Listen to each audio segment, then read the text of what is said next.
Hello ನಮಸ್ಕಾರ, ನಾನು ನಿಮ್ಮ ಪ್ರೀತಿಯ ಲಕ್ಕಿವನು. ಇವತ್ತಿನ ವಿಡಿಯೋದಲ್ಲಿ ಸೀಬೆ ತೊಟ್ಟೆಯಿಂದ ಔಷಧಿ ಮಾಡುವಂಥದ್ದು, ಓಮ್ ರೆಮಿಡಿ ಮಾಡುವಂಥದ್ದು ತೋರಿಸ್ತಾ ಇದ್ದೀನಿ. ನಾನು ಸೀಬೆ ತೊಗಟೆಯಿಂದ ಔಷಧಿನ ಹೇಗೆ ಮಾಡೋದು ಅಂತ, ಓಮ್ ರೆಮಿಡಿ ಅಂದರೆ ಮನೆ ಮದ್ದು ಹೇಗೆ ಮಾಡ್ಕೊಳ್ಬೋದು, ಇದು ಏನಕ್ಕೆ ಮಾಡಬೇಕು ಅಂತ ಹೇಳಿದ್ರೆ, ಸುಟ್ಟ ಗಾಯ ಅದು ಕಲೆಗಳು ನಿಂತಿರುತ್ತೆ, ಮತ್ತು ಏನೋ ಗಾಯ ಆಗಿ ಮಾಯ್ದು ಅದು ಕಲೆಗಳು ತುಂಬ ದಿನ ನಿಂತಿರುತ್ತೆ. ಹಳೆದಾದರೂ ಸರಿ ಹೊಸದಾದರೂ ಸರಿ, ಇದಕ್ಕೆ ಏನು ಮಾಡಬೇಕು ಅಂತ ಹೇಳಿದ್ರೆ, ಈ ಸೀಬೆ ತೊಟ್ಟೆಯನ್ನು ತಂದು ಅದನ್ನು ನೀಟಾಗಿ ಒರೆಸಿ ಎಲ್ಲ ಕ್ಲೀನ್ ಮಾಡ್ಕೊಳ್ಳಿ. ಕ್ಲೀನ್ ಮಾಡಿಕೊಂಡು ಸ್ಟವ್ ಹಚ್ಕೊಂಡು ಈ ರೀತಿ ಅದನ್ನು ಸುಟ್ಕೋಬೇಕು. ಇದು ಸುಟ್ಟ ಆದಮೇಲೆ ತುಂಬ ನೀಟಾಗಿ ಸುಟ್ಕೊಳ್ಳಿ, ಅದು ಬೂದಿ ಆಗೋವರೆಗೂ ಸುಟ್ಕೋಬೇಕು. ಸೊ ನೋಡಿ, ಇವಾಗ ಎಲ್ಲ ಸುಟ್ಟಿದ್ದಾಗಿದೆ. ಈ ರೀತಿ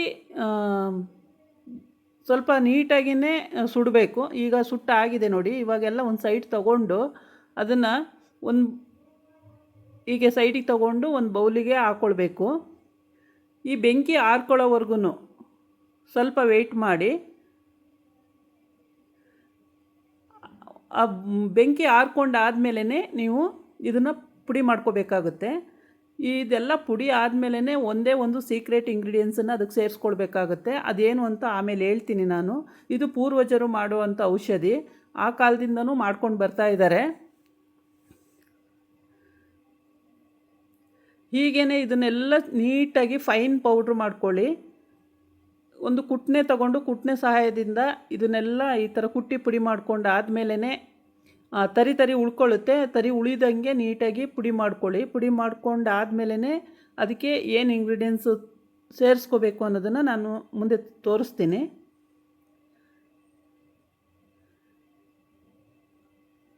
ಇದನ್ನು ಏನು ಮಾಡಬೇಕು ಅಂದರೆ, ನೀವು ಈ ಥರ ಪೌಡ್ರ್ ಮಾಡಿ ಇಟ್ಕೊಳ್ಳಿ. ಫಸ್ಟು ತುಂಬ ಸೀಬೆ ಮರದಲ್ಲಿ ತೊಟ್ಟೆ ಆ ಥರ ಇರುತ್ತೆ.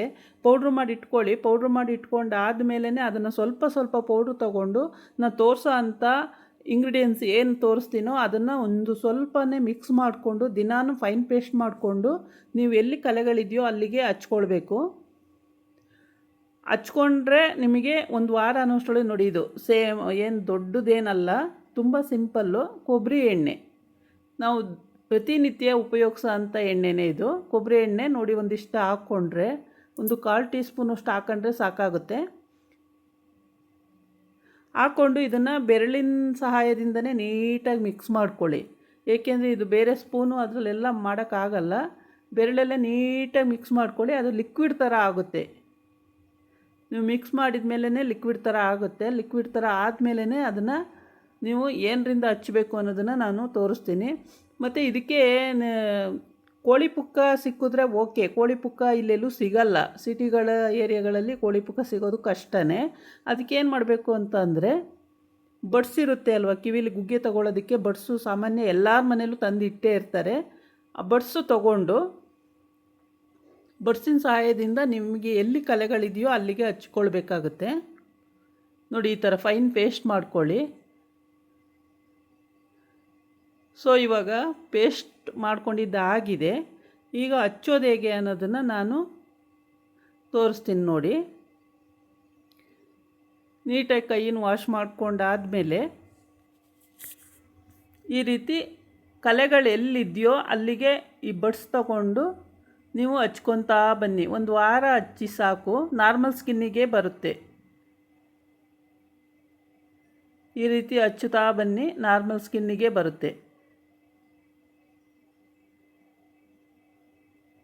ಸೀಬೆ ತೊಟ್ಟೆಯಲ್ಲಿ ತುಂಬ ಔಷಧಿ ಗುಣಗಳಿದೆ ಅಂತ ಹಿಂದಿನವರು ಹೇಳ್ತಾರೆ. ಹಾಗಾಗಿ ಈ ರೀತಿ ಮಾಡಿ ಅಂತ ಕೂಡ ಅವರು ಹೇಳಿದರು. ಅದೇ ರೀತಿನ ಮಾಡ್ತಾಯಿದ್ದೀನಿ. ನೀವು ಕೂಡ ಈ ರೀತಿ ಮಾಡಿ, ಒಂದು ವಾರ ಮಾಡಿ, ಹೋಗಿಲ್ಲ ಅಂದರೆ ಒಂದು 15 ದಿನ ಮಾಡಿ. ನೀಟಾಗಿ, ಇದಕ್ಕೇನು ತುಂಬ ಇಂಗ್ರೀಡಿಯೆಂಟ್ಸ್ ಬೇಕಾಗಿಲ್ಲ, ಖರ್ಚು ವೆಚ್ಚ ಏನಿಲ್ಲ, ಆರಾಮಾಗಿ ನೀವು ಮಾಡ್ಕೊಳ್ಬೋದು. ಇದು ಡ್ರೈ ಆಗೋಕ್ಕೆ ಸ್ವಲ್ಪ ಹೊತ್ತು ಬಿಡಬೇಕು. ನಿಮಗೆ ಇನ್ನೊಂದು ಕಾಲು ಆಗಿದ್ರೂ ಕೂಡ ಅಲ್ಲಿಗೂ ಹಚ್ಚಿ, ಎಲ್ಲೆಲ್ಲಿ ಕೈ ಕಾಲು ಏನೇನು ಕಲೆಗಳಿದೆಯೋ ಅಲ್ಲೆಲ್ಲ ಹಚ್ಚಿ, ಏನೂ ತೊಂದರೆ ಇಲ್ಲ. ಹೀಗೇ ಎಲ್ಲ ಕಡೆನೂ ಹಚ್ಕೋತಾ ಬನ್ನಿ. ಇರೋ ಕಡೆ ಅಂದರೆ ಕಲೆಗಳು ಎಲ್ಲೆಲ್ಲಿದೆ ಅಲ್ಲೆಲ್ಲ ಹಚ್ಕೋತಾ ಬನ್ನಿ. ಆರಾಮಾಗುತ್ತೆ ನಿಮಗೆ. ಯಾರೆಲ್ಲ ನನ್ನ ಚಾನಲ್ ನೋಡ್ತಾ ಇದ್ದೀರೋ ಅವರೆಲ್ಲ ಸಬ್ಸ್ಕ್ರೈಬ್ ಮಾಡೋದು, ಲೈಕ್ ಮಾಡೋದು, ಕಮೆಂಟ್ಸ್ ಮಾಡೋದು ಮರಿಬೇಡಿ. ಇನ್ನೊಂದು ಕಾಲಿಗೂ ಆಗಿದ್ದರೆ ಆ ಇನ್ನೊಂದು ಕಾಲಿಗೂ ಈ ರೀತಿ ಹಚ್ಕೊಳ್ಳಿ. ನೀಟಾಗಿ ಎಲ್ಲ ಕಡೆನೂ ಫ್ರೆಶ್ ಮಾಡಿ ಹಚ್ಚಿ. ಈ ರೀತಿ ಹಚ್ಚಿ ನೀಟಾಗಿ ಹಚ್ಚಾದಮೇಲೆ ಸ್ವಲ್ಪ ಡ್ರೈ ಆಗೋಕ್ಕೆ ಬಿಡಿ.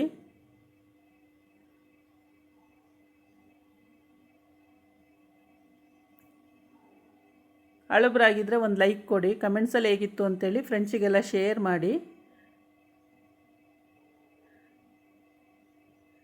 ಇದಾಗಿತ್ತು ಇವತ್ತಿನ ವಿಡಿಯೋ. ನಾಳೆ ಇನ್ನೊಂದು ವಿಡಿಯೋ ಜೊತೆ ಬರ್ತೀನಿ.